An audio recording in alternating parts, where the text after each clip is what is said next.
Saw this. You did, I never saw this. I'd like to call the Tuesday, April 15th, 2025 Island City Council meeting to order. Janice, could you please call roll? Councilmember Atlan. Here. Councilmember LaFane. Here. Member Mitchell, Here. Vice Mayor Maida. Here. and Mayor Rhodes. Here. We have three closed session items. Item one, conference with real property negotiators, Castle Oaks. Second one, conference with legal counsel, and a third one with legal counsel. Any public comment before we go into closed session?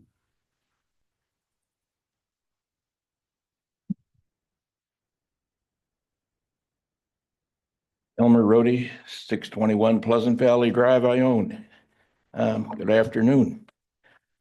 I don't understand what you folks are trying to do. You've got a website that gives us all kinds of information about upcoming meetings. And when you look at the website, it says today's meeting begins at 6 o'clock. It doesn't look like 6 o'clock to me. You look at the document and it says 6 o'clock meeting, but then right after roll call, it's a closed session at 5 o'clock. I thought we had to document properly when these meetings were going to be and what they were going to be about. So it's kind of difficult to figure out what's going on here. Anyway, I'm here to talk about my prime discussion point, which is the golf course. I would like somebody on the council or the city manager or your extremely well-paid lawyer to tell the public what is going to happen when the golf course closes on the 30th. Why do I say it's closing on the 30th? That's because the general manager at the golf course working for Troon told me that that is the closing date, okay? That's where my information came from. I have heard all kinds of rumors. I've heard people say, I was told by the mayor this was going to happen. I was told by the city manager, this is what's going to happen. Come on, tell the people of Ione what is happening. Take the time. It's not going to be too much time for you, maybe 10, 15 minutes, possibly to explain what is going to happen. And please do it at the start of the 6 o'clock meeting so that the people will be here and be able to understand what is going on. Thank you. Thanks, Elmo. Thank you, Elmer. Any other public comment? Anyone on Zoom, Chief? No. Close. Before we go into closed session, to Elmer's point, I think on our agenda, it should have closed session starts at 5 p.m. We also haven't listed that there would be public comment on closed session item 4 items that are on the closed session agenda, and those should be marked that way. Send an email.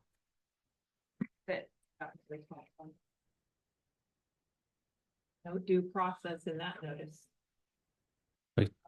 We can change the start time on the website, then if that's easy to do, then I don't see any problem. I just think it needs to be listed as closed session at 5, so we're very clear to the Yeah, public I- that it starts at 5, and we then can do that. also for the public comment that they know they can comment on items that are on the closed session agenda for those items that are on the closed session agenda at that time.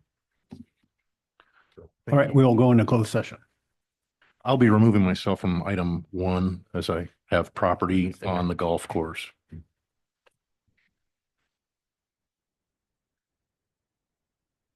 Yeah, look at the sun.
down there that says Wait till 6. Yeah.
We will reconvene into open session.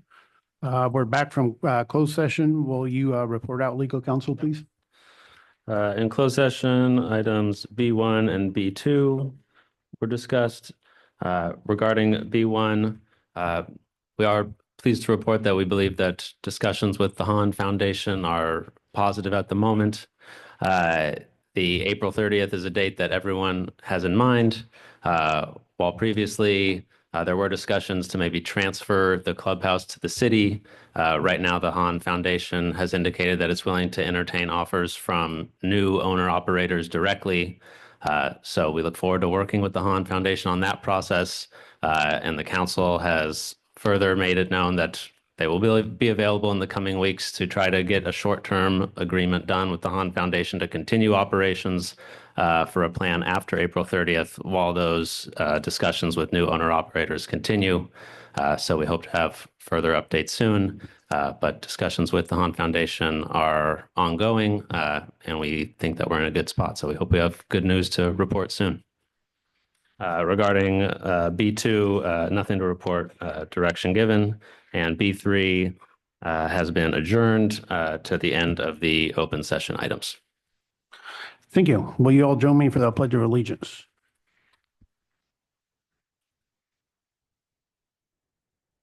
Allegiance to the flag of the United States of America and to the republic which stands one nation under God, indivisible, with liberty and justice for all. Can I get a approval of the agenda, please? Move to approve the agenda. I'll second. We have a first and a second. All in favor, say aye. Aye. Ayes have it. Public comment, any items not on the agenda?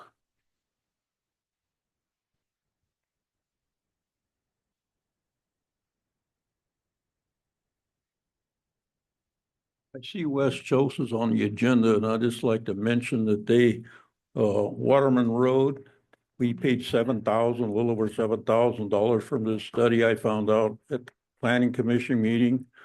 And I asked about Susan, she's very upfront about it. The developer ain't gonna reimburse us that. We're supposed to get a grant to take care of it, so that's money out of we paid him $749,000. I'd like to know why we have to have a company do something for a developer. I just don't see that. Thank you. Any other public comment? Chris Strong here. I wanted to request to put on the agenda the next meeting, to allow a chance for me to present an update on the Castle Oaks landscape project. Seems to be some contention over it. And I think the city would like to know just an update on the details of it, how it's going. I think it's going well. And but the public could join and share on any thoughts of that. That's all I have. Thank you.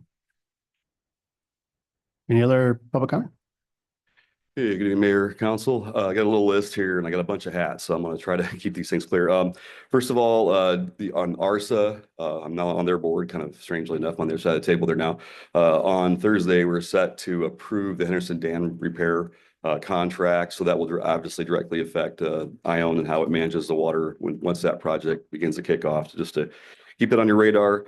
As a board member of the Ione Business Community Association, I just want to thank the IBCA, formerly Rotary, and especially the city for partnering with us. I think it's a really good project. I drove by the other night and it's lit up appropriately, and I think it's a nice addition to the city, barring all the other comments. But I think it went really well. We all got done and didn't get hurt, so it was great.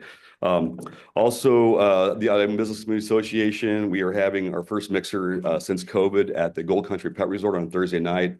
It'll be up there. If you look around, there'll be some advertisements either on the website or on, it's posted around, I believe it's at 5:30, I believe. But it's at Gold Country Pet Resort on your way outside of town. They're just on the left. I'm also on the board of the Groundwater Management Group, and I think I talked to the mayor a while back about I think the city had some role in that at one point, but I would suggest it might not be a bad idea to take up a chair there. I think there's an open invitation to the city to be part of that. It's not a super convenient meeting. It's in the afternoon, like on a Friday or something like that, or Wednesday, maybe it is. At any rate, if you would like to, put somebody on there, I think there's a real nexus between groundwater we're putting into the ground from the wastewater, et cetera. I think that there's a real tight relationship there. I think that if we can kind of help the city lobby that, I think that might actually be a way to get rid of some extra water, but we can have those discussions later. Let's see. I believe the allocation for the parks, I believe, should be on the agenda from the ACRA allocation, the money that's going to the parks. That should be, I believe it'll be on this agenda. The agenda will be out on Thursday. Last I knew it was coming. I think your manager might know that better. I wanted to thank the paper. If you haven't seen there's a little pamphlet out there. It's actually like a full-size like activities, kind of be a tourist in your own hometown kind of thing. It's really well done. I want to thank paper for that. If you can get a copy at the chamber, is a good place to check that out. And finally, as your local pastor, I would like to invite you all to the Easter sunrise service at 6:19 a.m. Out there on Jaeger Hill, 5555. It's right past the Welcome Nyon sign on 104. And if you show up 15, 20 minutes early, get a good parking spot, short little hike, a beautiful view of Thomas's project and Howard Park and a good chunk of Ione and the mine out there, of course, too. So with that, I'll conclude my comments. Thank you, Supervisor Epperson. Any other public comment? Got anyone on Zoom, Chief? No. We'll close public comment. Moving on to consent calendar. Can I get approval for the consent calendar, please? I'd like to pull some warrants, please, for discussion. So would I. All right, do we get a motion to pull warrants? No motion. No motions to pull them? Okay. All right, so get a motion to approve the consent calendar, the minutes. I'll make that motion. Second. First and second, and all in favor, say aye. Aye. Aye. Ayes have it. I'll say. I'm not going to approve the warrants. It wasn't the warrants. It was a minutes. Oh, I thought you said No. motion to approve the warrants. Okay, we have no public hearing, so item one will be the warrants. I'll go quick. First, I'm going to be real quick. Amador County Auditor Controller, we gave them $32,000 to administer property tax. I'd like to know, not tonight, but in the future, how much property tax does Ione send up to the county? Because where I'm going is, we send them up $1.5 million, and for that honor, they charge us $32,000 to do the books. I mean, I think they should take it out of their cut, but I'd like to find out what we do send up to the county, please, in our property taxes. Second item, there's one here for Hugh Herfel, reimbursements for Train Depot Park. Just want to know what that was for, because is that for a building or is that for the park? This is for materials that they're working on the park, so we have quite a selection of them. I don't need to know the more. So I can tell you. That's fine. I'm just going that it maybe should come out of parks instead of capital building. Should come out of parks fund instead of capital building fund, that's all. I think Because this if is, it wasn't for a building, then, it's for building the bathrooms. right. So it's concrete, the roofing, the foundation and the sealer. So it's for the building. Yeah, but it's a park, so whatever. My opinion, should come out of parks fund. It's a park. And I think that was it. That's it. Thank you. I'm looking at what did we recarpet?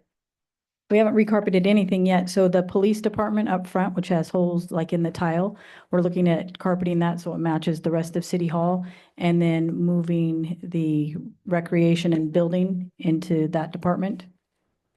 So that's So for is the, this an upfront fee? it's carpet? for the tiles. Oh, And then Public Works would install it. And so they went with the tiles just like when they replaced this flooring, so you I- don't have to replace. I thought maybe we were finally going to do something about next door. That's what I was Yeah. thinking. And this is just because I don't know what it is. First quarter building strong motion instrumentation and seismic hazmat. So for every building fee that we, comes through the city, we have to charge, for the strong motion Department fee, of which Compensation. is, and then we just set it on. So all it is a pass through. We collect it and then give it to the state. Okay. It's for The earthquake. last one is, I see we spent $3,000 on hats. Yeah, Are so those that's a for- promotion that Public Works homecoming? is going to be selling at homecoming. So that'll be a pass-through. It actually should show a little positive when they sell the hats. That's all I have. With that, I'll make a motion to approve item 2 warrants of the consent calendar. Second. We have a first and a second. All in favor, say aye. Aye. Ayes have it. I'm opposed. When opposed, $91,000 warrant in there that I did not agree to pay at the last council meeting. What's the warrant for? It is for Waterstone. So I was not in favor of that item. Yeah, I understand. I remember now. all right, moving on to regular agenda item number 1, update on Regional Water Board Enforcement Meeting. Michelle.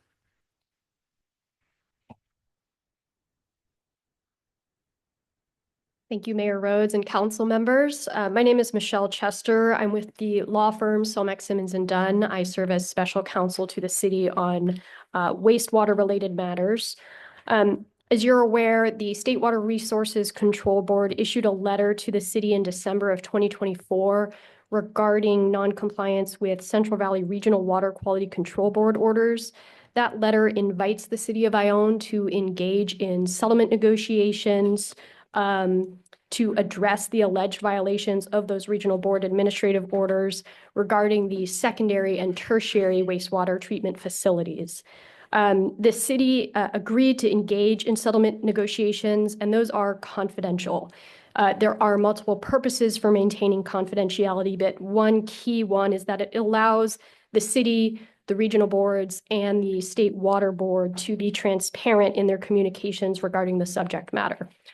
So I'm here today to give a general update about the status of those negotiations, but I am going to keep the specifics of the conversations with the board out of my update. I do welcome questions from you, but again, I do want to caution about questions that may lead to divulging of details of the negotiations in a public forum. Before the issuance of the letter, the city had been engaging in discussions with the regional board about the alleged noncompliance with the orders. And since the state water board's letter, from my perspective, it has elevated the matter further, created a forum for Ione, the regional board, and the state water board to discuss multiple concerns. My impression since agreeing to the settlement negotiations is positive.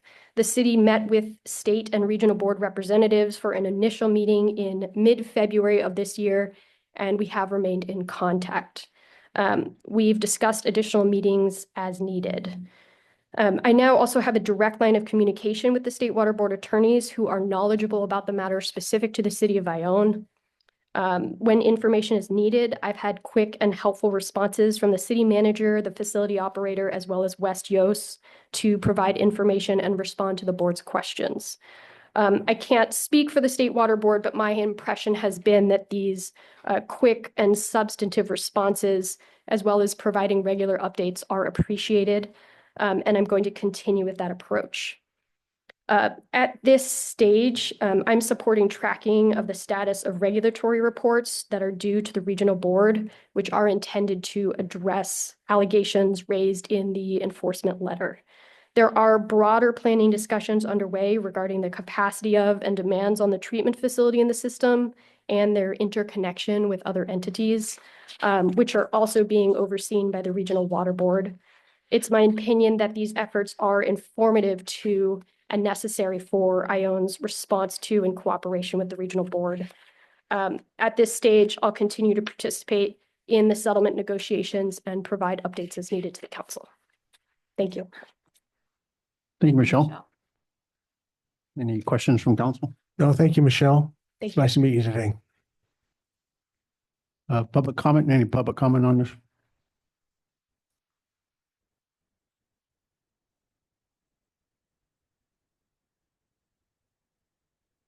Order, it had a thing in there about taking 1 million gallons for Lake One after they got done at the end of the year with the tertiary water. Can you say anything about that? I was wondering why it wasn't investigated, because there's no permit for take portable water through our tertiary plant. Plus, I believe there was fraud when they take 1,000,000 gallons, 1.5 million gallons, and I don't know how many years they've done this, and nobody's investigated from the water board. I mean, thank you. I don't recall specifically what order the 1,000,000 gallons was referenced under, or that reference was in the letter. I can say that to the extent there are existing orders issued by the board that prevent those discharges or otherwise require permitting, that those are or would be part of the discussions we're having with the regional board. Thank you, Michelle. Any other public comment? Anyone on Zoom, Chief? Nope. No. Close public comment? All right, thank you. Item number 2, a presentation of rate study for a rate increase to sewer service. Mr. Mayor and council members, we do have Mr. Fisher here from the city, from Wildan, to give us a presentation on the Nexus study that was recently completed. I'll introduce Mr. Fisher.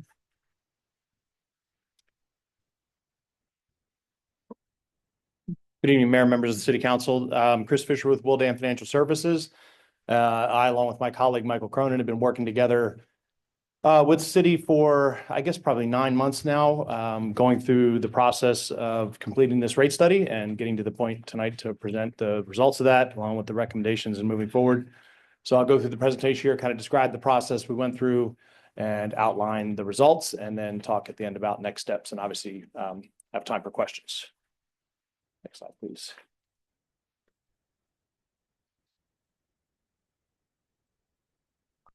So when we set out on this process, the goals of the study were to first evaluate the current financial condition of the sewer utility and its ability to meet its financial obligations, pay for ongoing operations and maintenance, capital projects, power, salaries, wages, all of the things that go into operating the sewer utility.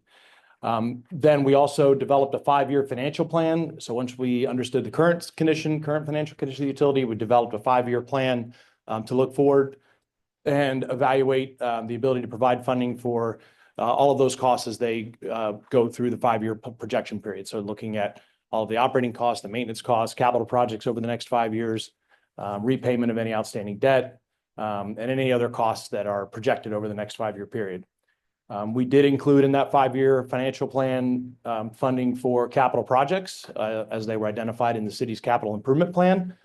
City goes through a process of developing a comprehensive plan based on evaluation of the system and master planning and project needs projected over the next 5 to 10 years. We also wanted to make sure that the sewer utility has adequate reserves for operating and for capital projects. Operating reserve is typically there in case of emergency or to manage fluctuations in cash flow. As money comes in from customers, sometimes that doesn't line up dollar for dollar on a timing basis with the need to pay things. So you want to have money in reserve to make sure you can pay the bills in a timely fashion, and also have money in case of emergencies. Excuse me. And then we wanted to, based on evaluating all of this over the next 5 years and evaluating the current financial condition of the sewer utility, make any recommendations to ensure that the utility does have the financial health and wherewithal to pay all of its obligations and meet all of its financial objectives over the next 5 years. Any rates that are developed out of this process need to be done in a manner that's compliant with Proposition 218, which is California law that governs water and sewer utility rates and ensures that those rates are equitable and based on the cost of providing service. So some key factors that as we looked through the historical data and started putting together the projections and talking with staff, and I should mention we worked extensively with Jordan, with Andrea, and some others here at the city over the past period. One, as with everything else that we're experiencing in our day-to-day, operating costs of everything have gone up and continue to go up, and that's cost of all of the operating things, equipment, supplies, chemicals, power, all of the things it takes to operate the system. As well as personnel, the cost of direct labor and pensions and benefits and all of the things it takes to maintain staffing to operate the utility. The debt service coverage currently is not being met on the iBank loan that the city has. There's a loan with about $145,000 a year in annual debt payments.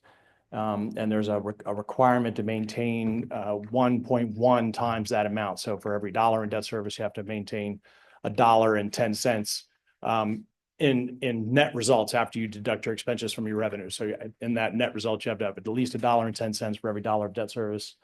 And that ratio is currently not being met. Fourth, we want to make sure we have funding for sewer capital projects, and we'll go through that in some detail here in a couple of slides. And really significantly, the rates have not gone up in almost more than 20 years. So as all of those costs that I mentioned at the beginning have gone up over that period, the rates have stayed the same. So every year that happens, you're losing, at least the cost of living. So, 3 to 5%, depending on what the cost of living is, as those costs continue to go up, but the rates don't. So I'm going to talk a little bit now about the methodology and the projections and how we got to the recommendations.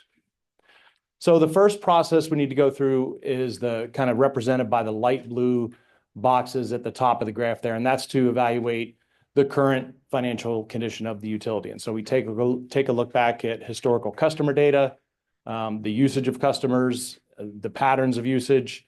We reconcile all of that with the audited financial results to make sure that billing data is accurate to within 1%, and we were able to do that. And then we projected that current rate structure forward over 5 years to see if there's enough revenue to meet the financial obligations of the utility. And in the bottom, in the dark green boxes, we developed what we call a revenue requirement. That's a projection over the 5 years of how much revenue is going to be necessary to provide for operating and maintenance expenses, to pay debt service and ensure that there's adequate debt service coverage as required under the debt covenants, to have cash to pay for capital projects, and also to have money in reserves.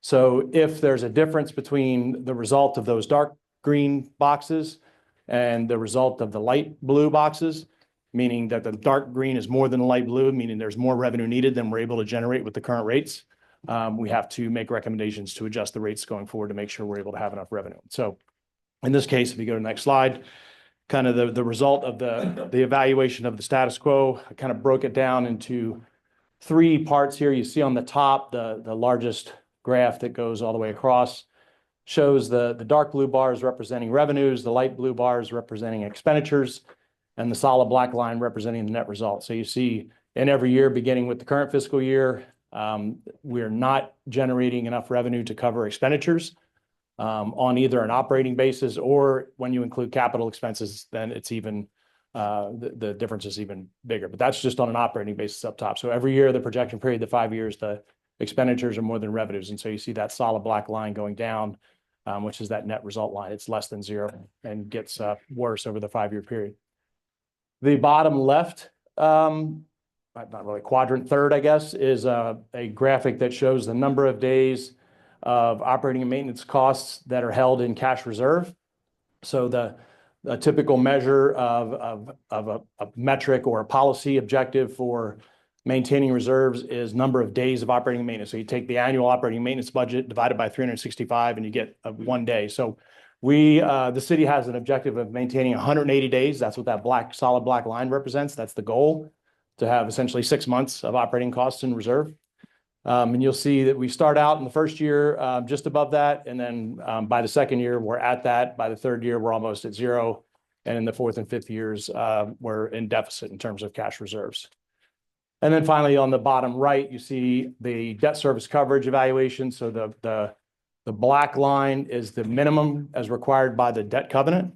The green line is a policy objective to try and maintain debt service coverage somewhat higher than the minimum, so that in the future, if the city needs to borrow money or access the capital markets, that's one point of evaluation that creditors will have to determine the terms of any lending and hopefully get more favorable interest rates. But you see, in each of the 5 years, we're well below the minimum coverage requirements, so not currently meeting that debt service coverage. So the next slide is a breakdown of the capital projects, broken down into 3 categories: wastewater treatment plant, the Castle Oaks Water Reclamation Facility, and the collection system, meaning all of the pipes and things that collect and convey wastewater from customers to the plants for treatment. So Again, this comes from the city's capital improvement plan that has been developed over a period of time. And you see the name of each of the projects, how those projects are being funded. In a couple of cases, there's a state revolving fund loan that's funding some of those projects. And then others are being funded directly with cash from sewer rate revenue. So we worked with staff to go through a couple of different scenarios, more than a couple, and evaluate, how best to balance the timing of these projects out. So you notice that the project is sort of balanced out over the period to try and limit as much as possible the impact in the short term on any rate adjustments. And when we get to the rate adjustments, you'll see what those look like.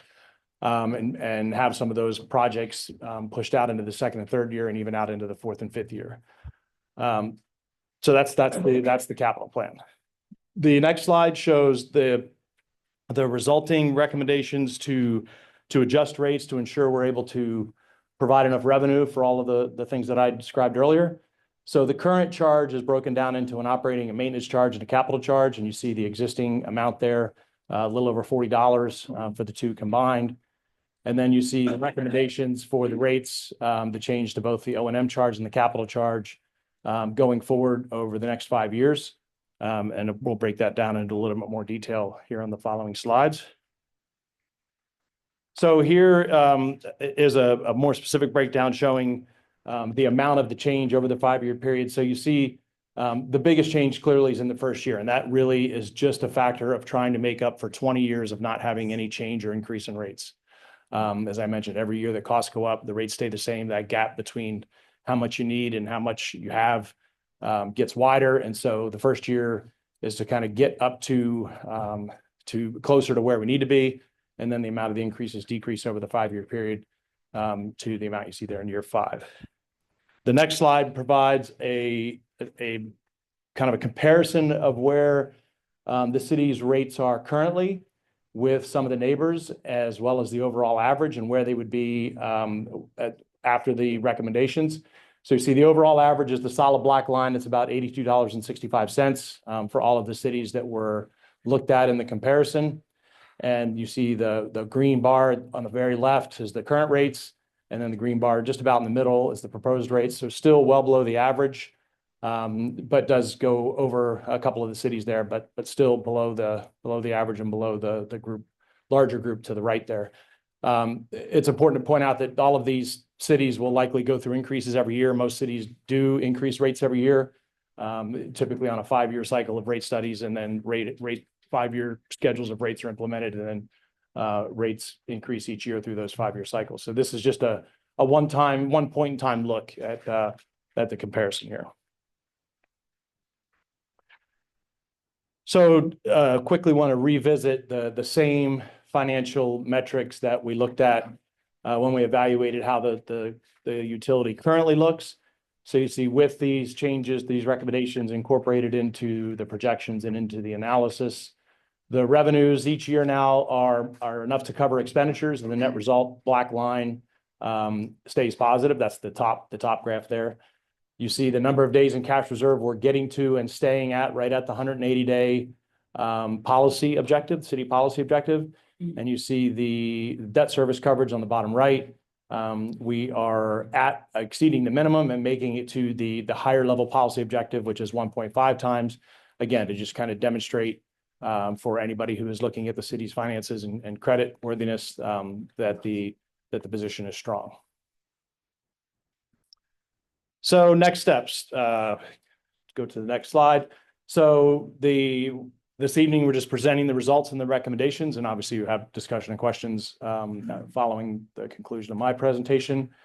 Assuming council moves forward, you will set a public hearing date for June 17th and authorize us to work with the city to mail out public hearing notices to property owners and customers as required under Proposition 218. Those have to be mailed out at least 45 days before the date of the public hearing. And the deadline to do that will be May 1st, so about 2 weeks from now. We've already, the notice is already in draft form, and we've already coordinated the database. So the next steps are relatively straightforward. And then on June 17th, the public hearing will occur. council I'll provide a presentation again for anyone who's here and to hear all this information again. Council will hear testimony. Anybody who wants to come up and speak can do that, provide their comments, and discuss and consider amongst yourselves. Once the public hearing is closed, so the Prop 218 lays out a process where anyone who wants to protest has to file a written protest form to the city clerk, and the city clerk will collect those over that 45-day period, all the way up until the conclusion of the public hearing, the public comment portion of the public hearing. So following the closing of that public portion of the public hearing, city clerk will tabulate the written protest, and the clerk can keep a running tabulation all the way up until till that date. So we'll know at the beginning of the public hearing how many protests there were and how many were submitted through up until the conclusion of the hearing.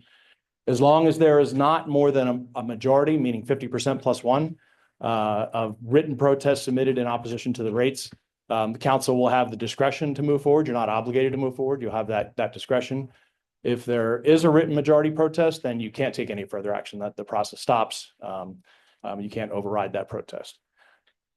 If council decides after deliberation to adopt the rates, those will be implemented beginning the first bi-monthly billing period following, or the first monthly billing period following July 1st. So that concludes my presentation. So available to take any questions, provide any more information I can.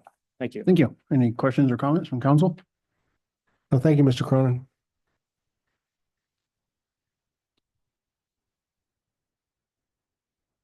I have one silly suggestion. Can you round it up so it's an even number? The rates, Instead of 69.98, go to 70. I mean, it's based strictly on we'd have to adjust the budget. it has to be It adjusted. has to be no more than the cost of service. So Right. Oh, all right. Thank you. Oh, okay. I'd like to thank Mr. Fisher. They've been working diligently for the past several years. This project started back when, Mr. Fisher? I think it was not this previous fall, but the fall before when I was here for the contract approval. And then it sat for a bit, and then we picked it back up probably about a year ago, maybe a little bit more, and we started working with George and staff here on that. So Thank you. they've been very diligent in getting this moving forward. I've put a lot of pressure on them to move this forward. Long So time coming. Yes. I thank you. appreciate your efforts, Mr. Fisher, and Will Dan's participation, and the staff as well. Andrea and all the staff has been working very hard in providing all the information and various things that are necessary to get this report done. Open up the public comment. Any public comment on this? Quickly, I know that it addresses the sewer rates. Will it address the sewer connection fees?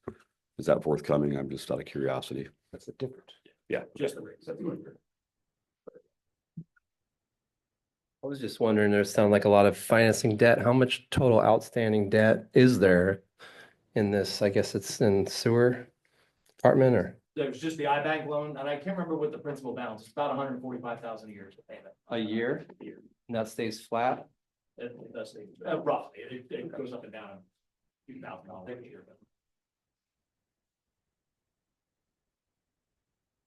I'm wondering how much room for growth there is. What if you had a very water intensive industry come in, say at Preston Castle, or 400 more homes? Does this accommodate that degree of growth, or what degree of growth does it accommodate? Thanks.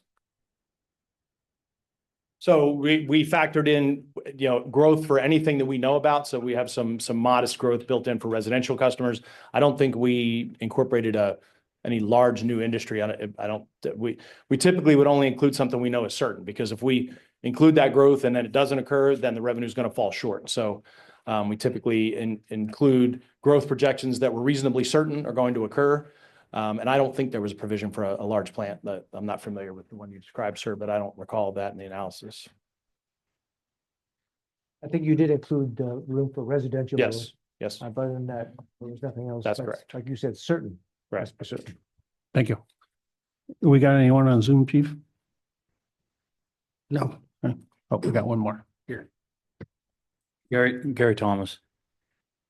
Did that include replacement of old pipes and so forth, infrastructure in the city? Yes, sir. Okay, sorry I'm late to the game on this, on your study.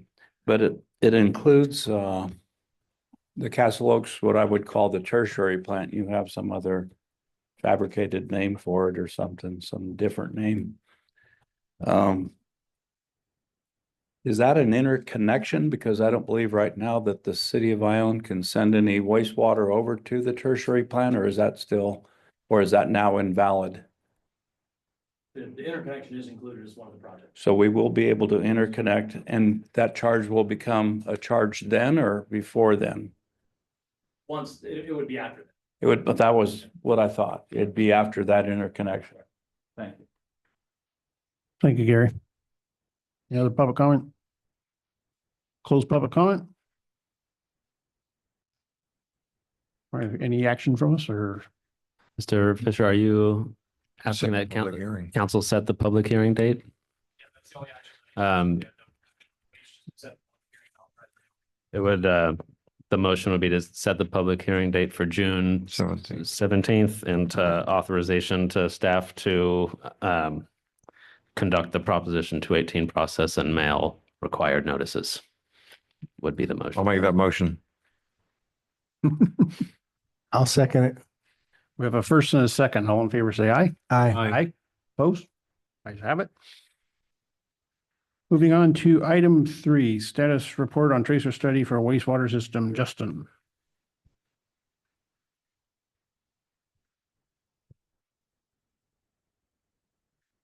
Okay, so the tracer study, it was conducted during the first week of April. I think you guys all remember being here that night, getting everything going. Due to rainy weather, tests were delayed until Wednesday. On day 1 of the test, the tertiary plant solid recovery tank decant pump station failed, causing a water backup in the plant. I ran the station manually while starting the tracer study. When I opened it up and investigated it, the compressor pump that triggers our level sensor in it had gone out entirely. We tried to salvage what we could on it, but it's a 33-year-old pump. So we're switching it over to a submersible one that you can drop in and out. If one fails, you can pull it out and drop another one back in, less maintenance on it. However, once the study began, the tertiary plant's lift station pump number 2 also conveniently went down, causing further backup in the plant and creating issues during the first test. So what I'm saying is, we got one way out of the tertiary plant to get that water back over to the wastewater treatment plant. And so what happened right when we started the test is I noticed a fault occurring on pump number 2. So basically we were doing 1.4 million gallons running through that plant. And we were fighting with the backup that was caused by the 2 pumps going down at the decant station, all trying to make its way out of that plant through one pump over the wastewater treatment plant. So it caused a huge backup. We were able to make it through that day, which was good, challenging, but eye-opening to issues at the plant. Again, everything has met shelf life there. That's what I've been discussing with you all. Day 2 proceeded as planned. I made adjustments to operations despite the ongoing equipment failures. On day 3, I discovered that when running the flow rate at its lowest, leaks in the contact tank valves cause water to leave the tanks faster than entering it, preventing the West Coast team from conducting an acceptable test. So what I'm talking about there is our contact tanks is where we dose it with chlorine and allow it to travel through and allow the chlorine to dissipate out of the water. And so what happened was there was a leak occurring in the rubber sealing on both the gate valve and the mud valve on 2. And so, yeah, we were at 257 gallons per minute going through there, and it was exiting quicker than it was coming in. And this is what I was bringing up back in the fall of last year when we thought it was the influent flow meter at the wastewater treatment plant. After I'd shut down the tertiary plant, I discovered when a significant drop in water levels going into the wastewater treatment plant had ended the day I stopped accepting water, that it was a valve leak over at the tertiary plant. So this shed light on it. Unfortunately, the timing was horrible and it was more than we had anticipated and thought. I'd like to recommend the existing pump station be completed this year. We had a lot of designs in that tertiary treatment plant. That pump station in particular, where the pump 2 went down and I only had one to get all that water out. It was designed for 3. A lot of things there just were never finished. I think that's something we should put in there now, considering this situation, because we also take wastewater from the town on top of the tertiary water, so it would benefit, both entities. So, yep, that's my update. We're scheduling it for next week if you guys approve it on the next item, and we'll move forward. And I mean, the worst occurred this last week, so I think we're gonna do all right this time. Making the most of with what we got. I have a backup pump coming in too, by the way. It's gonna take some time for pump 2 to get fixed. I was able to negotiate getting a loaner pump in the meantime with the company that's gonna fix it. So we now have a loaner pump. So both pumps are working again. And I'm just gonna run the decant station in manual and do my best with that and keeping it balanced. Just keep an operator station there and, make our way through the test. Thank you, Justin. Any comments or questions from council? Nope. Public comment? Any public comment on this? Anything on Zoom, chief? No. Close public comment. Okay, moving on to item 4, authorize additional funds to West Yost Associates related to task order for Title 22 report. Thank you, Mr. Mayor and the council persons. As Mr. Granado said, during the tracer study, the pumps did go down. So as a result, West Yost is requesting an additional $17,650 to complete, do the report or testing again next week. This is one of those unfortunate things that happened. The first 2 tests went well, and it's the 3rd test that did not go well. So again, this this tracer test is very, very important to complete so that West Yost can write the report. So we are asking that you approve the additional amount of money that needs to be spent on the study and the test. How much more time does it take them to do this? This is the last test. This is the test. Yeah. So if everything goes well, then And it we're all was good. because of the loss of time with the pumps going down that caused Correct. that. Usually when West Yost asks for an amendment or an increase, we're provided more.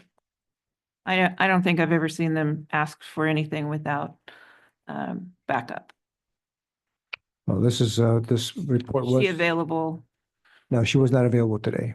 It was requested that she was present or on So Zoom. what's the existing funds allocated to this task item? This was an amendment to that previous task order That's what I'm asking. Right. What was the existing amount? that I don't have in front of me.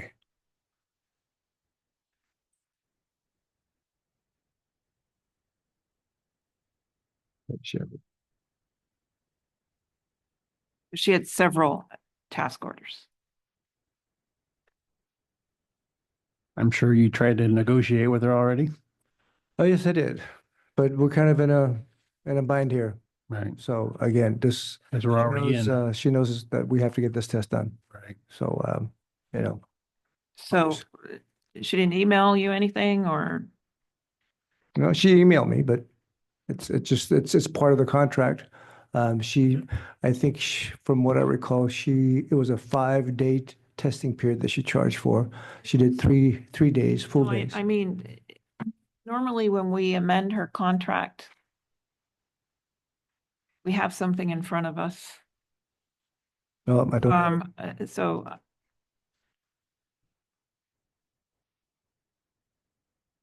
Andrea went to go get it, I guess. Maybe I think so. Right, Andrea. You could continue the item to a later part of the meeting while Andrea tracks down. Okay, let's do that. Well, let's go ahead and move on to the next item until she gets back. Yeah, maybe motion to. I'll make a motion to continue the additional funds to West Joe's task order till after the meeting. Till later in the meeting. Second. We have first and second, all in favor, say aye. Aye. Ayes have it. Okay, we'll move on to item 5, approval of. Councilmember LaFane's gonna think I'm picking on her, but I'd like to hear her vote. I don't get to hear her vote very often, and I think it needs to be, did anybody hear what Councilmember LaFave voted? Out there in the audience? I can't hear it here and I got hearing aids on. Well, you can ask the city clerk. She's the one recording. I think the public needs to know what your vote is. Without having to go get minutes or have to go see audio, because I think it's convenient for So you're this. asking I'm asking you to be audibly vote. to move this to the end of the meeting. Any vote you do, whether you vote aye, nay, against, whatever. I think your vote should be audible so people can hear it. If I can't hear it here, the public can't hear it. Now I'm going to abstain because you're being a little aggressive. That's aggressive. I think it's just being open and transparent. Well, Mr. Mayor, Andrea does have that information, so. You want to stay on the I'm topic? glad there's humor in this for you, Mr. Lee. Go ahead, Andrew. Okay, so there was a question on the Title 22 and what the original task order was. So it was originally, the approved amount was 265, 500. And this, we only have bills through February currently. So it still had 41,000 remaining, but I'm guessing that is February, March, because we received the bills in February for January.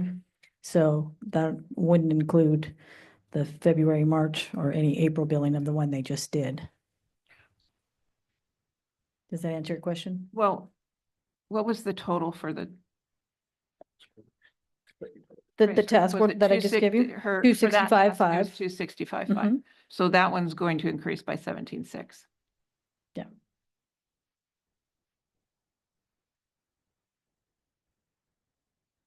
Do we have to open it back up or? Yeah, you would have to act, you're discussing it now. You can act on it and take public comment. Okay, okay. Any other comments or questions? Okay, open up for public comment. Any public comment? Thank you. Those public comment? Okay, does anyone want to entertain a motion? Well, I'll make a motion that we approve the authorize the additional funds of West Yost to the task order, finish the tracer study for Title 22 report. Seeing as we have no choice, I'll second that. We have a first and a second. All in favor, say aye. Aye. Opposed? No.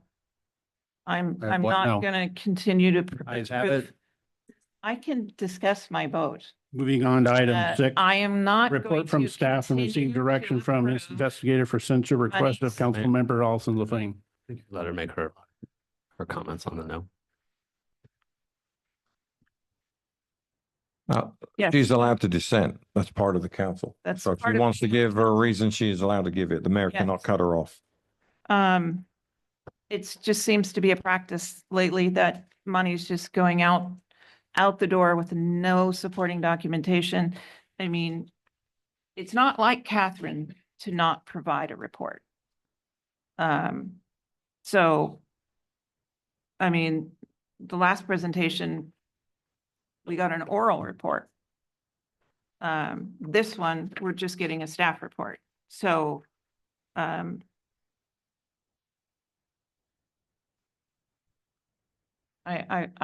don't support it. It's not that I don't support the job. I don't support the process. She participated in writing the staff report.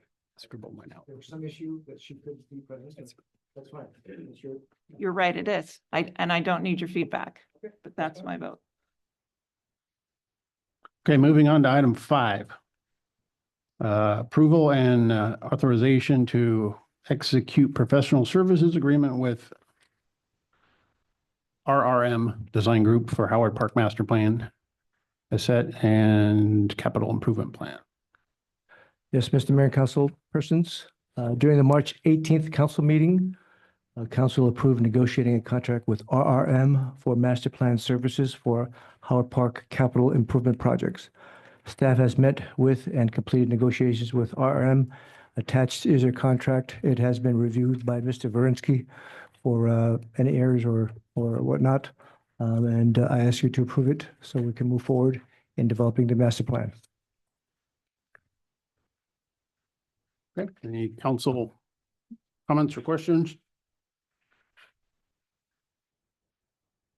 Hearing none. I'm hearing Councilman Atlin's comments from the last meeting on this, that it go into next year's budget, since we don't have a good handle on our finances currently.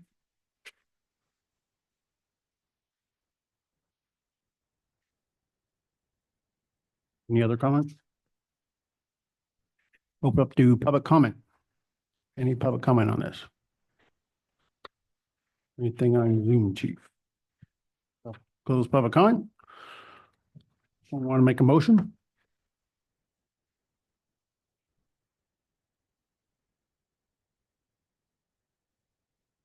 Yeah, I'll make a motion to approve and authorize to execute professional service agreement with RRM Design Group for Howard Park Master Plan, Asset and Capital Improvement Plan.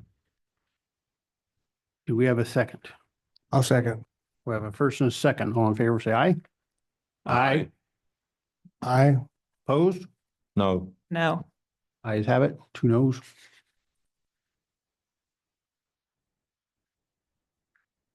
Okay, remove, item 6. Report from staff and receive direction on investigator for central request of council member Allison Levy. Yes, this is from me. You have my written report. Per the council's vote 2 meetings ago, it was to contract a neutral investigator for the proposed censure. I did receive a couple referrals, and those are the biographies included in your packet. Also before you, and copies for the public are both, they are both attorneys. Their standard engagement agreements are before you. I spoke with both of them by phone. They both seem like consummate professionals. Mark Miles, as you can see in his bio, was former county council of San Joaquin County. That referral came from former city attorney Andy Panasco. And Shalene Bennett is from Lieber Castmore. Both highly qualified, lots of experience, not the exact same public sector experience as Mr. Miles. Her rate would be $450 an hour. Mr. Miles would be $350 an hour. Both estimated the costs I provided. I don't see it costing anywhere more than $15,000, likely less. And so if council wants to proceed, the city manager would execute the agreement, and they would get to work promptly after that and start conducting interviews and reviewing documents. Okay, thank you. Council comments or questions? Is it okay if I ask the city manager his opinion? Sure, related to the To this, investigator yeah. selection, yeah. Yes. What is your opinion regarding the investigator? Considering everything that's happened and all the proposed allegations, I do believe the investigation is important because I think it would provide a lot of clarity and transparency from all different sides. There's been various allegations made and claims, and I think, a lot of the council members, repeatedly stress they want transparency. And I think after a full investigation, I think it'll provide the full transparency that I think the public would like, and I think would put to bed a lot of the items or, questions that even council members have. So that's my personal opinion. Thank you. Any other comments or questions from council? What I would add is this is really an independent fact finder, and I believe the investigation would not really be evaluating legal standards or providing much analysis there. That's for the council to determine. But they would be investigating the facts underneath of what's been put forth so far. And the investigation really isn't ours to control. They might come to us with little questions, but once they're hired, they go do their own investigation and come back with a report. So it's really, they control the scope of the investigation. And the people that they investigate, do they question? Or how They would request interviews with and likely they would council decide who they members, want to staff. question and everything. Okay. Any other? I got a comment. I think it's a pointless, personal attack on Councilmember LaFane. We just saw Stacy Rhodes try to deny her right to dissent earlier. It's just a big pattern. I hope the council would just dismiss this, but if they do not, then, this is Stacy's new rules. So that's why we got to spend the 15,000. So. We spent 100,000 on Center and Main, so. No, we didn't. Oh, yeah, you did. Okay, oh, so it is personal. So you got censured, now you get censured, Not Allison. personal. And Allison wasn't even on the council at that time. But anyway, you just heard it. I think this is ridiculous, but I'd rather have an independent investigator than what Stacy says, because he's clearly not independent. Am I allowed to speak? Yes. Yes. Oh, thank you. I have just a slight problem with Andy making a recommendation only because Andy was well aware that Mr. Lee was negotiating with the Han family before this even came to the city. I mean, he was aware of that and he did not disclose that to council. There were dealings going on in May. There's an email here talking about emails back and forth with Mr. Lee and the Han family before it even came to our attention. So I feel Andy's prejudiced. And these guys are probably going to go with Andy. But I would prefer to have someone that truly is a unbiased third party. Not any reflection on this person, but the optics alone. And I can provide you this, Josh. I know we talked about it, and in the text messages from Andy saying George had been driving negotiations with the Han family prior to May 28th. Well, I believe this is one of the main reasons why we need an investigator. So again, transparency purposes, everybody here is promoting transparency. I think this investigator is extremely important because it will lay out all the facts for what they truly are. You offered the Han family Sure. $4 million. No, I did not. At the direction of the council. So again, let me repeat myself. The investigator, this will all pan out. That's why it's so important to have this I investigation. know you told me I was going to be hung out to dry. You know, I want one comment I want to make, and it's offensive to me. Do council member LaFane and I get along or agree with things very often? No, we don't. But it's offensive to me that it's a personal thing. I have more integrity than that. And to say that I'm going to make a decision or I'm going to be Stacy's boy or all this stuff. Personally, I think we could be a little more respectful up here with each other. That includes all 5 of us. And but I'm not a rubber stamp for anybody. I'm not a rubber stamp for Stacy. Point I of don't like. order. I don't. No, I can see what I'm We're saying. talking about an investigation. We're not talking about. Okay, then I'll just. Okay, point of order. I just want to state that I feel it's offensive to me. I'm in agreement with an investigator. Any comments, Mr. Mitchell? I'm not in agreement with the cost and the way this has come about, but these people, this is what they do for a living, so they will speak to everyone. I remember being spoken to when they went after Stacy. Any other comment from council? Open up public comment. Any public comment on this? Wow. Gary Thomas.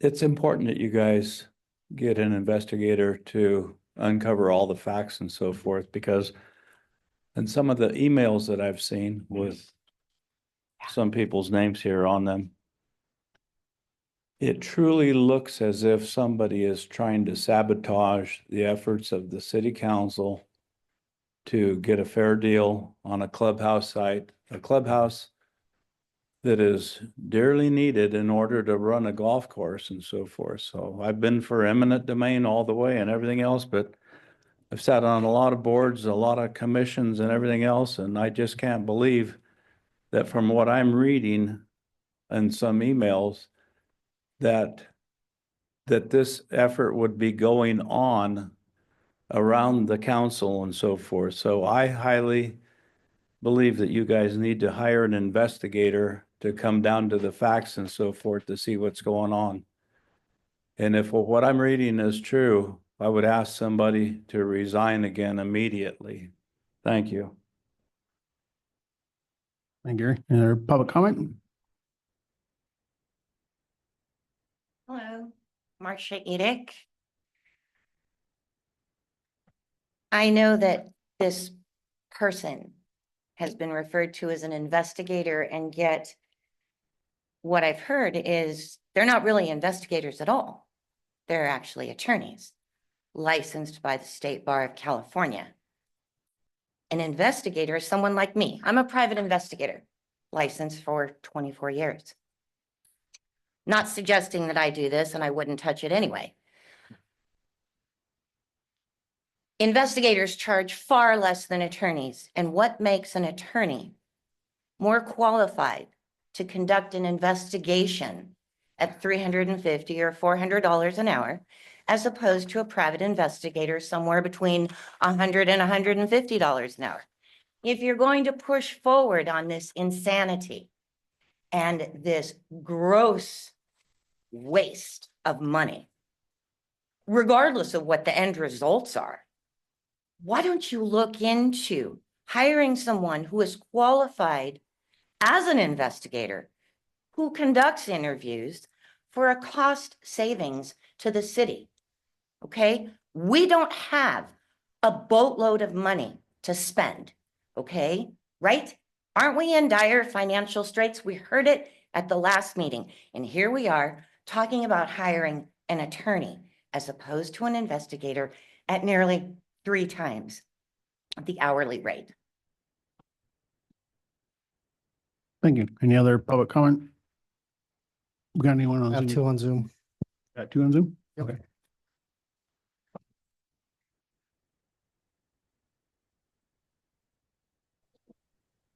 Go ahead, Cody. Yes, good evening. I just had a couple questions, I guess. And the big one would be, what is the expectation of them delivering their findings? So I'm assuming they're going to conduct this investigation and come up with a written report, but is that going to be also accompanied with a oral presentation or overview at an open session council meeting, or is this just going to be a written report that gets sent to the council members to review?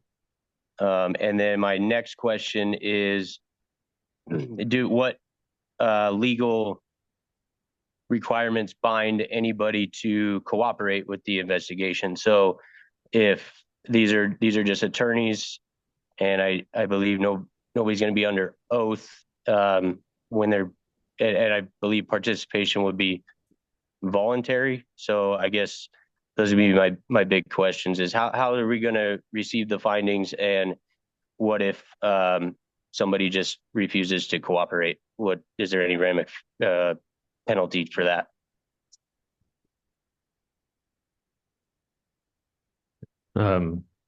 The council would decide what to do with results of the written report, but it would go to council first. So it would not be immediately made available for public disclosure. And participation is voluntary. We can't compel anyone to participate. So someone can hypothetically file a false claim and then not participate. Hypothetically. Is that it, Cody? Yeah. Okay, okay. Next one. T. Hear me? Yep. Yes. Okay. Hi, this is Christy. I'm with Feed the Joy. I basically had the same questions that Cody had, is that if the taxpayers are paying for this investigation, what information are the taxpayers going to get back? I got to tell you guys, I worked for Contra Costa County for 22 years, so I know the whole city county government mentality.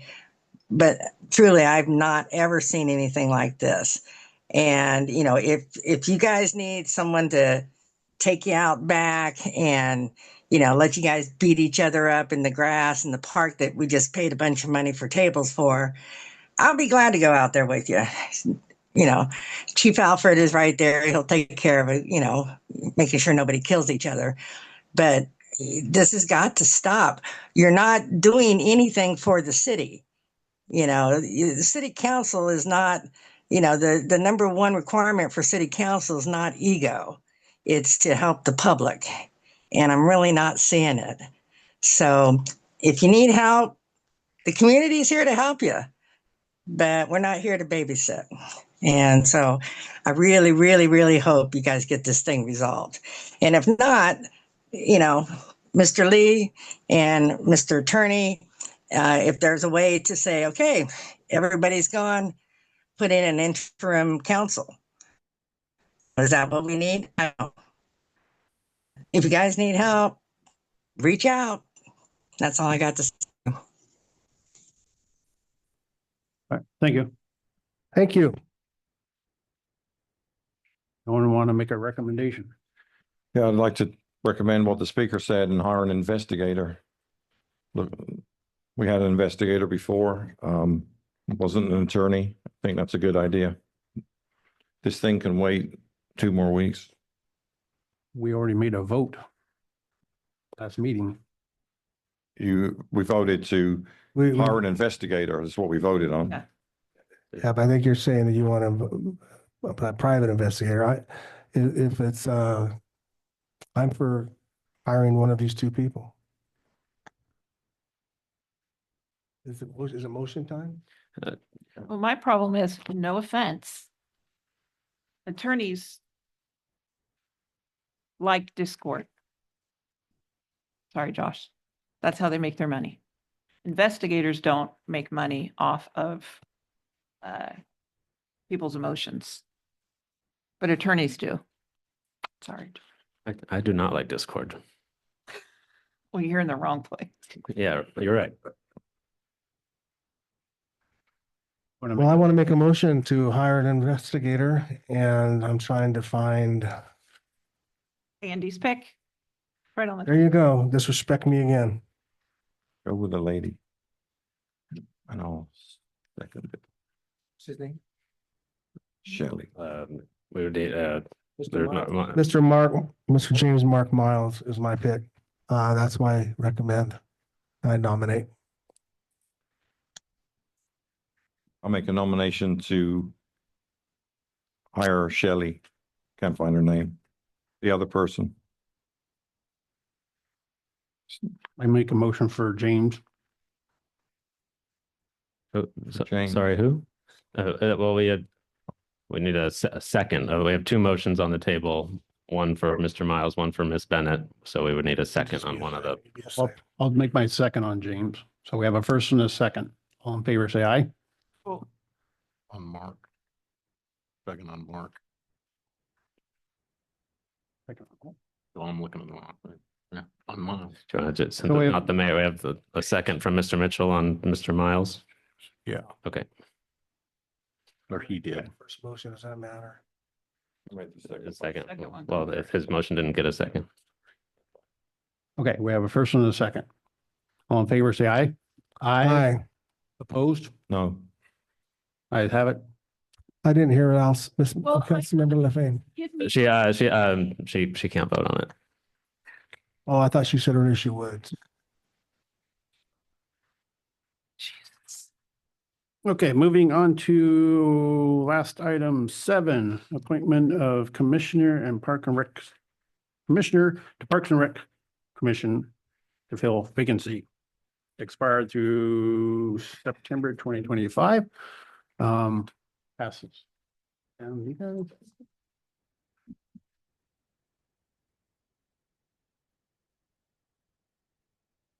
I spoke with Amanda. Amanda's here. You want to come to the podium? I appointed her on our vacancy for Parks and Rec, so welcome. I don't have a plaque for you or nothing. You want to introduce yourself to everyone? Amanda Fisher Naranjo. Did get the letter. My name's Amanda. Can you get close to the microphone so they can hear you? My name's Amanda Fisher Naranjo, and I've lived out here a majority of my life. I've been the Easter Bunny since I was 15. I've sat on lots of youth organizations within Amador County. So, yeah. Would you like to read your letter, Amanda? No. Well, welcome Thank you. and thank you. Thank you, Amanda. Welcome, Amanda. Thank you very much for volunteering. Thank you for volunteering and good luck. That was the best news of the entire meeting. I would, Okay, reports and communications from city. Mayor, I do under your code, this requires a majority vote of the council. Oh, I'm sorry. Yeah. Someone want to make a I'll motion? make a motion that we appoint Amanda Fisher Naranjo to Island City Parks and Recreation. Second. We have first and second, and all in favor, say aye. Aye. Aye. Opposed? Ayes have it. Sorry about that. Okay. Now your turn, Mr. Attorney.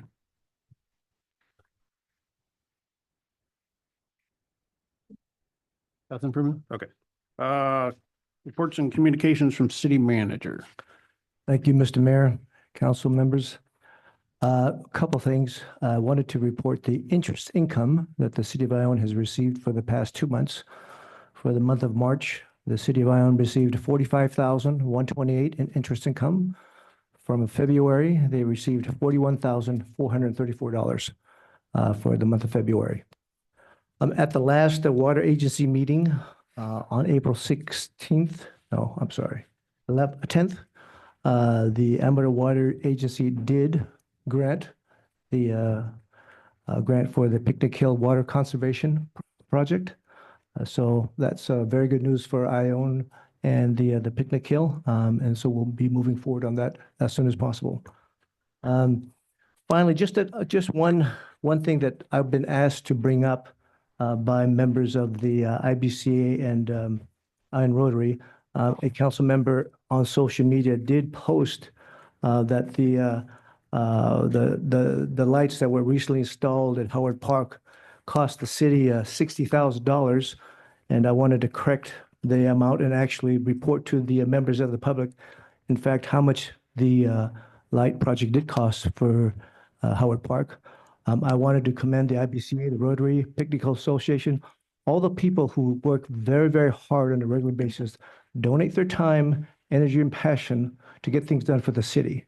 And I don't know if they're appreciated enough, but I and the city council, for one, I know appreciate their efforts so much.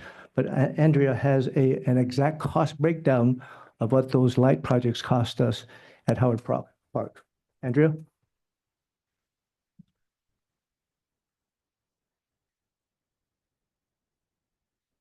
So I have a couple items. So the first thing, we received donations from IBCA and Ione Rotary. We received them in January.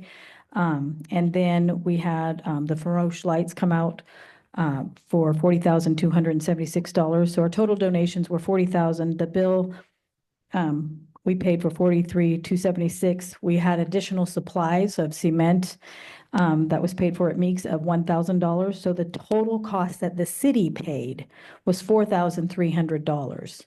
So I think there was also some information on why the city didn't use it elsewhere. So this project came back to us back in August of last year, where Rotary and IBCA came to the city and said, hey, we would like to put a parking lot in. And so we got it on the Park and Rec's agenda. They approved it. It was fast moving because they wanted to get it done before there was rain. Then it went to city council and it was approved 5-0 by city council. And then by the luck, we actually had Axios Homes create the parking lot. So Rotary and IBCA, it's not our money, we still don't have this money at the time, decided since the parking lot was done, they would like to put in the lights for the parking lot. So it was never an option for the city to tell them elsewhere where to put it. That was what they chose to use their money on. And we graciously thanked them that night and said, yes, we'll take it. So that is how the project came to be. It did go through Park and Recs. It did go through the council. And then we had a donation from Axios and we had the donation from IBCA and Rotary. I would like to thank Mr. Epperson, Supervisor Epperson, for spearheading that project and bringing us to the city. So again, and a special thank you to the IBCA and the Ion Rotary for all the work that they do and continue to do for the city of Ione. So thank you very much. Thank you. All right, we're moving on to council comments, committee reports, and future agenda items. We'll start with Councilmember Atlan. I have none. Allison Levine. I do. First, I would like to thank Mr. Lee for that. That social media post actually turned out to be very informative for the amount of money that was donated and the amount of resources that members of the public, Golden Sons, because on the staff report, it showed that the concrete was going to cost $2,500 per light. Council wasn't made aware that other groups had stepped up and covered those costs. You know, we can only go off what we're looking at. The invoice we looked at was $53,000. That's what was on the staff report. But the corrections were made by members of the public that brought the price further down. But I appreciate the time spent to follow me on social media and make corrections publicly. It's kind of a waste of taxpayer dollars, but I'll go on here to my request. One, this did bring up a very important item, and that is, how is the city allocating or acknowledging donor funds on the books? Because you are required, especially for a municipality, to reflect those funds. You're also required to reflect any sort of resource. So materials, trucking fees, all of that needs to be represented on the city's books. I'm just making a comment. And so I would like to see a list of all the donations that the city has received from volunteers for the past year. I think that would be very helpful, that all of council is made aware of these donations. My next one is the Eco-Urban RFP. I brought this up prior to Mr. Lee, and you said that you didn't recall council giving you direction. We talked about this on August 20th. It's in the minutes of December 3rd that the direction was given to Andy to look into the maintenance contract to see if the contract was enforceable. If the contract wasn't enforceable, that we wanted to take the maintenance portion and put it back out for an RFP process, because the problem seemed to be more so on the maintenance side with this contract. And you can look at the December 3rd minutes if you need to recall your memory. I'd like an update on the crosswalk in Wildflower because it is not complete. Some council members thought that it was complete, but we just finished the first part. We were waiting for a traffic study to see if the parking signs had slowed traffic down, but the crosswalk is not finished. I'd like an update on the roads in Wildflower. There were some issues with 2 roads. We haven't had an update on that for a while. I'd like an update on our grant situation. Have we applied for any grants in the last 2 years, and what's the status of our current grants? And then the audits, where we're at with our audits. Andrew, you have a report on the audits? This is for next council meeting. Of course. That it? Mitchell. April 26th is your chance to walk for the troops, to help our own park, to pay respect to some amazing men and women. And when you talk about volunteers and what they've done with that park, I hope to see you all at Walk for the Troops so we can celebrate together this great community. Thank you. And isn't there a bunny thing happening? Don't know. I've heard. Vice Mayor? Yeah, the alumni Easter egg hunt also. One comment, I'd like to mention that when we had that vote regarding the lights and the installation, no one would be reimbursed and the cost, it was a 5-0 vote. I just want to let you people know that. Everybody let that public know. It was a 5-0 vote. Which meant all council members agreed to have the lights put in. I would like to see if there's some, well, I'm going to make this brief as I promised. I want you guys to be able to go home early tonight too. As an example, an analogy, CDCR has a policy that if you bring bad publicity or demean or disparage the CDCR, their employees, their prisons, citizens in public, act like an idiot or embarrass yourself in public, then your behavior is a representative of the Department of Corrections.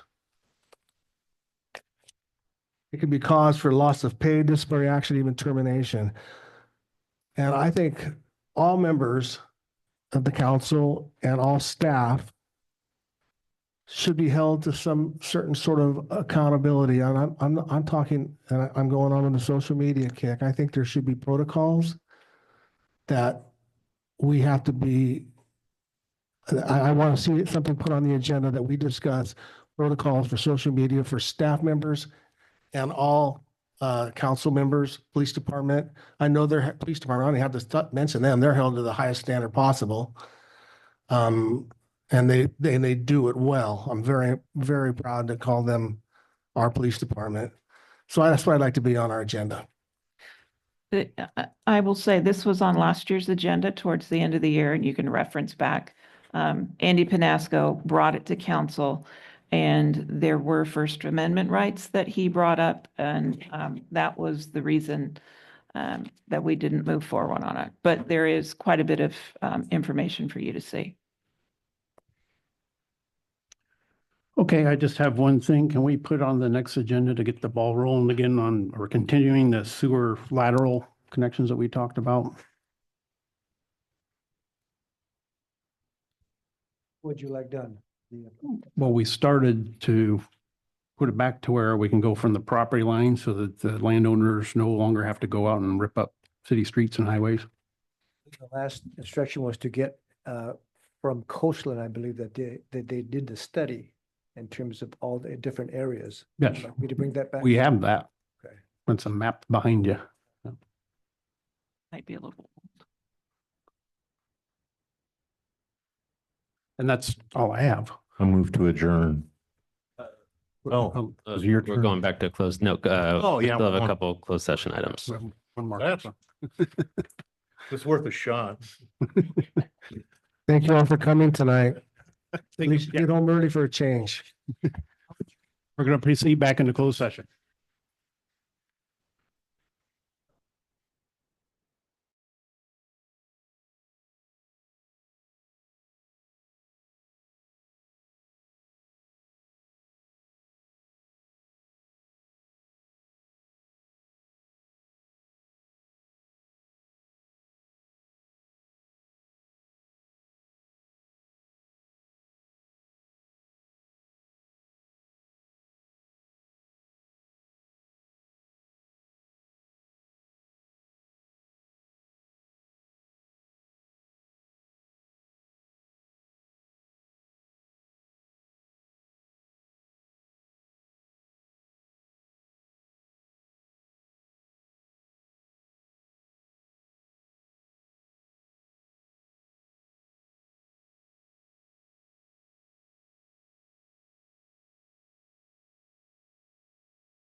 There he is.